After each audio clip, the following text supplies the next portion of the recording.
자, 성찬의 의미를 담는 영어 표현 중에 유카리스트라는 단어는요, 감사라고 하는 어원이 있습니다. 그러니까 우리가 사실 성찬에 참여한다는 것은 감사의 예식에 동참한다는 의미를 갖고 있기 때문에 오늘 추수감사주일에 성찬을 함께 나눈다는 것도 큰 의미가 있겠습니다. 자, 교회의 속성으로서 이 심장부와 같다고 하는 그 중요한 특징이 거룩이라고 말씀을 드렸습니다. 이것이 있고 없고는 참된 교회인가 아닌가를 가늠하는 아주 중요한 기준이라 할 수 있죠. 우리는 사실 일상적으로 성도라고 하는 그런 표현을 그냥 평신도를 대한 호칭 정도로 생각을 하시지만요, 사실 이게 가톨릭에서 세인트라고 하는 거거든요. 성자, 성 누구 이렇게 불려질 때는 아무한테나 붙여주는 호칭이 아닙니다. 근데 우리가 개신교가 종교개혁 이후에 만인 제사장 주의를 성경을 통하여 다시 한번 재발견하고 그것을 회복한 이후에 성경의 말씀을 있는 그대로 복원해 보니까 선행을 하고 공덕을 많이 쌓은 특정한 사람들에게만 성자라는 호칭을 붙이는 게 아니라 성경은 부름받은 하나님의 백성이면 누구나 성도로 부르심을 받았다라고 가르쳐주고 있습니다. 그러니까 그냥 평신도 분들에 대한 일반 호칭으로 취급해서는 안 되고요, 이 성도라고 하는 호칭은 지극히 영광스러운 표현입니다. 그러니까 직분으로 불려지시지 않고 누구누구 성도님이라고 불려지실 때 괜히 기분 나빠하시면 안 돼요. 최고의 호칭을 불러드리는 거예요. 거룩한 백성이십니다. 거룩한 왕같은 제사장이십니다. 이렇게 표현을 하는 거거든요. 오늘 우리가 읽은 고린도전서 1장 서두에 보면 이런 말씀이 있죠. 고린도에 있는 하나님의 교회 곧 그리스도 예수 안에서 거룩하여지고 성도라 부르심을 받은 자들과, 이렇게 말하고 있어요. 고린도 교회가 당시로 말하자면 참 문제 교회였거든요. 문제가 이만저만 아닌 교회였습니다. 근데 이 교회를 향하여 사도 바울이 편지를 쓰면서도 호칭에 있어서는 정확한 거예요. 못났고 부족해도 하나님이 피로 값주고 사신 교회라고 하면 그 교회의 공동체는 성도로 부름받은 거룩한 백성이라고 하는 점에 있어서는 뒤로 밀리지 않는다는 거죠. 자, 이스라엘 민족이 애굽에서 구원받았을 때 하나님은 그들을 구원해내신 분명한 목적이 있으셨죠. 그래서 그들을 시내 산에 인도하셔서 말씀을 주시잖아요. 율법을 수여하시는데 레위기의 그 중요한 목적을 이렇게 말씀하십니다.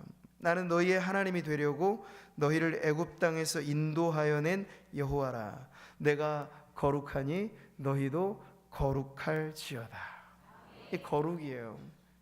이스라엘 백성에게 말씀을 주신 까닭은 그 말씀의 법으로 다른 세상과 구별된 거룩한 백성을 만드시고자 하는 하나님의 뜻이 있었기 때문이죠. 자, 이것은 신약시대 교회에 있어서도 아주 중요한 특징입니다. 하나님이 우리를 부르신 부르심, 그것을 말할 때요, 부정하게 하심이 아니요 거룩하게 하심이라, 이렇게 말씀하고 있죠. 교회인 우리가 하나님의 부르심의 그 뜻을 헤아릴 때 가장 중요한 뜻은 우리가 거룩한 삶을 사는 것입니다. 자, 그러면 이제 우리가 질문을 하게 되는 거죠. 거룩이란 무엇일까? 근데 이 거룩이라는 주제만 가지고도 한 번의 설교는 결코 다 풀어낼 수 없을 만큼 아주 깊은 의미가 성경 전반을 통해서 거룩의 의미들이 담겨 있습니다.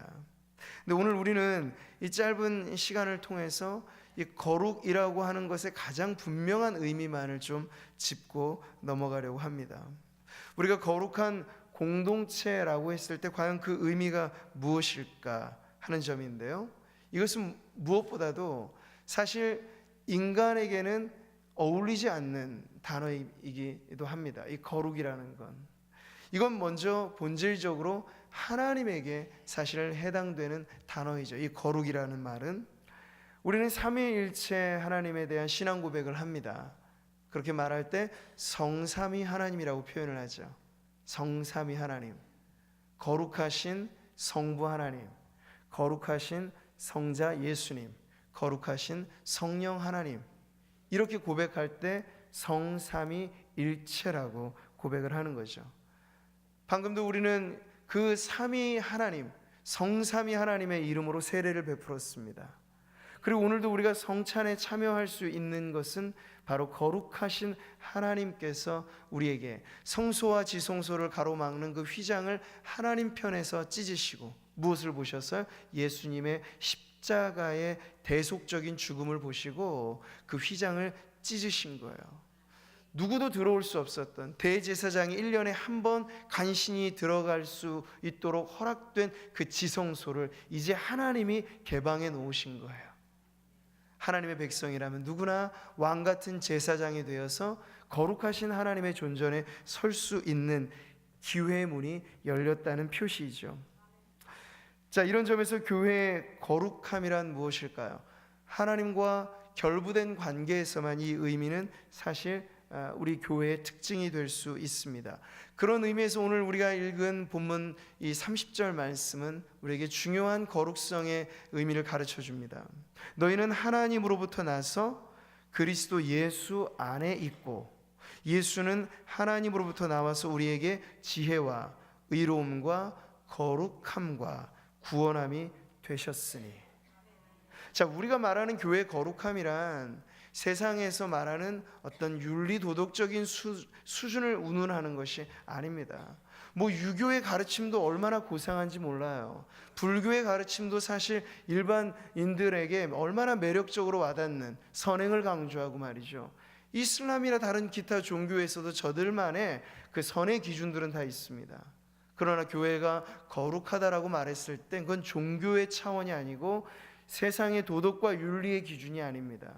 교회가 거룩하다라고 말했을 때 가장 중요한 특징은 그리스도 예수와의 연합을 통하여 얻게 된 축복이 바로 거룩이라 하는 사실입니다.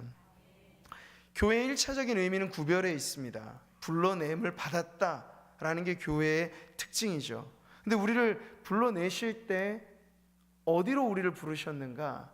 이스라엘 백성을 통하여 우리는 그림처럼 그들이 출애굽한 이후 광야를 통과해서 약속의 땅 가나안으로 들어가는 것을 봅니다. 가나안 복지를 우리가 노래하죠. 그런데 정말 우리가 사실 살아가는 땅은 이제 신약의 시대에 모든 것이 영적으로 완성되어진 이 새 언약의 시대에는요, 우리가 살아가는 터전은 눈에 보이는 이런 땅이 아니고 바로 그리스도 예수 안이라고 하는 그 영적인 임재 가운데 살아가는 모든 곳, 그곳이 거룩한 땅이 되는 것입니다. 하나님의 나라는 하나님의 통치가 있고 하나님의 백성이 있고 하나님의 통치의 영역이 있는데 그 통치의 영역이라고 하는 것이 국가적인 개념과 민족적인 개념의 이런 땅덩어리가 아니고요, 예수 그리스도 안에 거하여 살아가는 그 삶의 모든 곳이 거룩한 땅이 된다는 거예요. 그래서 우리는 지금도 성지 순례를 위해서 예루살렘도 가고 터키도 가고 그리스도 갑니다. 저도 한번 다녀와 보니까 참 좋더군요. 그런데 이제 완성된 의미의 이 계시의 시대를 살면서 우리는 옛적에 예수님께서 거니셨던 그 예루살렘 갈릴리 호숫가 그곳을 거니는 것도 참 좋지만 지금 주님이 우리에게 말씀하시는 거룩한 땅이란 바로 우리가 주님과 동행하며 살아가는 우리의 삶의 자리가 이미 거룩한 땅이 된다는 사실입니다. 이 사실을 잊으시면 안 돼요. 내가 선 곳은 거룩한 땅이니 내 발에 신을 벗으라고 말씀하셨을 때 거긴 광야였습니다. 타는 떨기나무 불 앞에 그 허허벌판의 광야였는데 어떻게 그 땅이 거룩한 땅이 되었습니까? 하나님이 그곳에 임재하셨기 때문이죠. 우리는 교회로 말하자면 성전 공동체입니다. 성령께서 거하시는 곳이죠. 그래서 우리가 모이는 그 모임의 자리가 거룩한 곳입니다. 다른 어떤 특정한 장소가 아니에요. 우리는 그 사실을 잊어서는 안 되겠습니다. 그렇기 때문에 우리가 세례를 통하여 예수님과 연합된다는 것, 그리고 성찬에 참여하여 주님의 살과 피를 나타내는 이 거룩한 떡과 포도주에 참여한다는 것은 그리스도와의 연합을 다시 한번 확인하고 그 은혜를 누리는 것을 가르쳐 주는데요, 예수님께서 포도나무 비유에서도 이 연합의 신비를 이렇게 말씀하셨습니다. 나는 포도나무요, 너희는 가지라.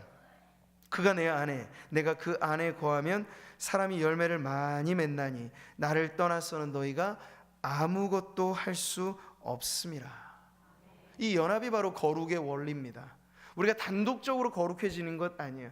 물론 근엄해 보이실 수는 있어요. 근엄해 보이실 수는 있어요. 그러나 그것이 거룩과 연결되지 않을 수 있습니다. 어쩌면 유교적인 채통을 우리는 거룩이라고 잘못 생각할지도 몰라요. 근데 거룩은 그리스도와의 연합이 있을 때 비로소 발생되는 효력이고 축복이고 은혜입니다. 그리스도와의 연합을 떠나서는 우리가 아무리 성인군자처럼 살아도 하나님의 임재 앞에 이사야가 고백했던 이 고백밖에는 못하는 거죠. 법 없이 살 것 같은 사람도 완전히 거룩하신 하나님의 존전에 서면 이 고백밖에 못하는 거예요. 화로다 나여 망하게 되었도다. 뭐 이사야 선지자가 얼마나 파렴치한 죄인이었길래 이런 말을 할까요?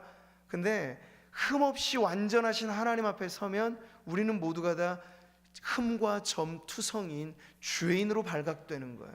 그러면 이 고백이 나올 수밖에 없죠.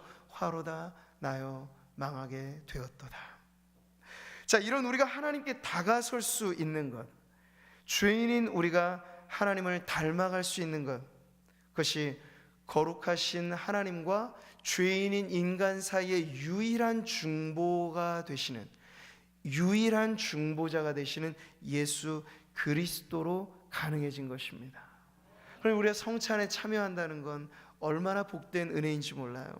예수님 대제사장으로서의 기도에서 이렇게 말씀하셨습니다. 그들을 진리로 거룩하게 하옵소서. 아버지의 말씀은 진리니이다. 예수님은 육신이 되신 말씀이시죠. 예수님은 그 자신에게 대하여 내가 곧 길이요 진리요 생명이라고 말씀하셨습니다.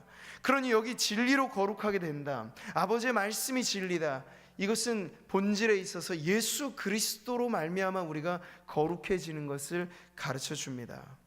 자, 그래서 우리가 그리스도와 연합될 때 일어나는 이 놀라운 변화가 세례를 통하여 성찬을 통하여 우리는 눈으로 확인하는 거예요. 그래서 이 설교를 말로 전하는 말씀이라고 하면 성찬은 눈으로 보이는 말씀이라고도 할 만큼 아주 놀라운 축복인 겁니다. 갈라디아 3장 27절에서 누구든지 그리스도와 합하기 위하여 세례받는 자는 그리스도로 옷 입었느니라 말씀하고 있습니다. 성찬의 의미는 또 무엇입니까? 받아서 먹으라, 이것은 내 몸이니라고 주님이 말씀하셨어요.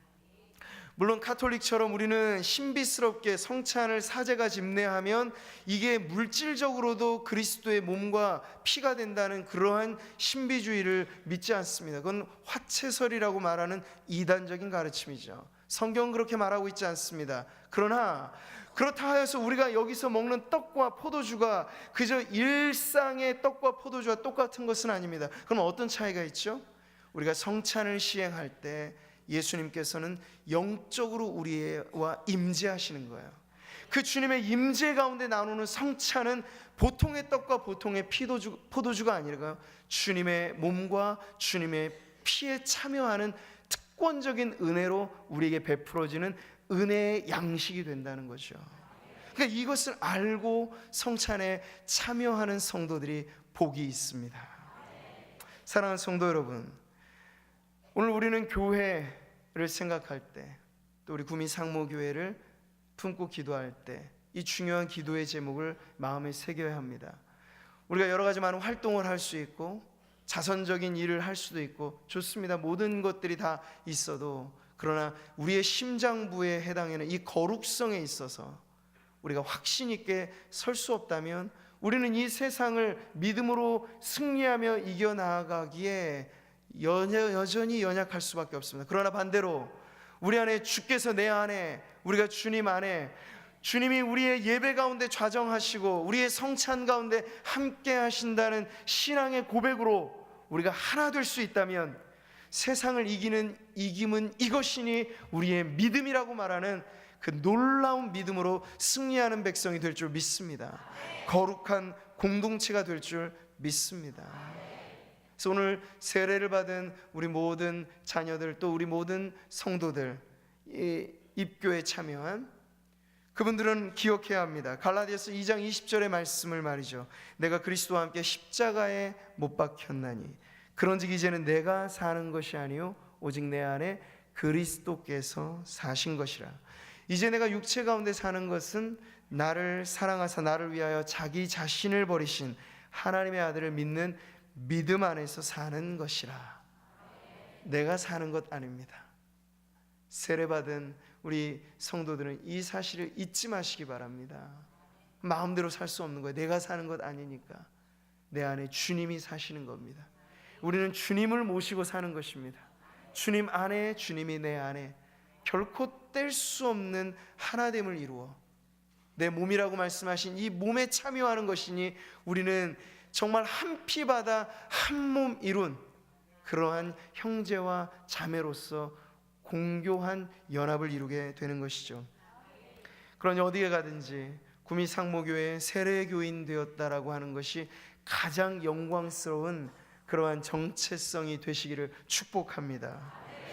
그리고 이제 말씀 후에 거행되는 성찬에 참여하는 우리 모든 성도들에게 있어서도 우리가 할 수만 있다면, 사실 우리 종교개혁의 선배들은 할 수만 있다면 정말 매일같이라도 성찬을 하고자 했습니다.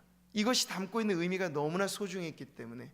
그러나 교회가 규모가 있고 또 성도들의 삶의 형편 여러 가지 여건이 허락치 않아서 우리가 1년에 단지 몇 차례 시행하는 안타까움이 담겨 있는 거예요. 그러니 가끔 모이는 이 성찬상 앞에서 우리의 마음이 얼마나 간절해야겠습니까? 이것이 우리에게 식상한 음식으로 다가오면 안 됩니다.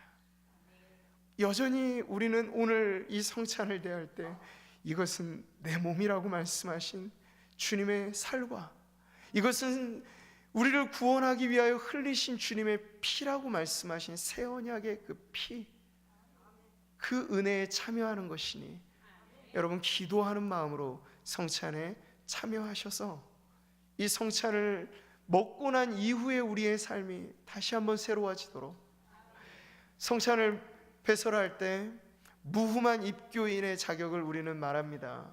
그러나 우리 중에 사실 죄 없는 자 없으니 하나도 없습니다. 우리는 저마다 알고 짓는 죄보다 모르고 짓는 죄가 더 많습니다. 그러니 하나님의 은혜에 기대어 하나님, 저는 죄인이오나 예수 그리스도의 십자가의 공로 의지하여 성찬에 참여하오니 이 성찬을 통하여 오히려 나의 삶이 새로워지고 죄로 얼룩진 내 인생이 변화되고 다시 한번 주님과 더불어 살아가는 삶에 거룩한 변화가 있게 하옵소서.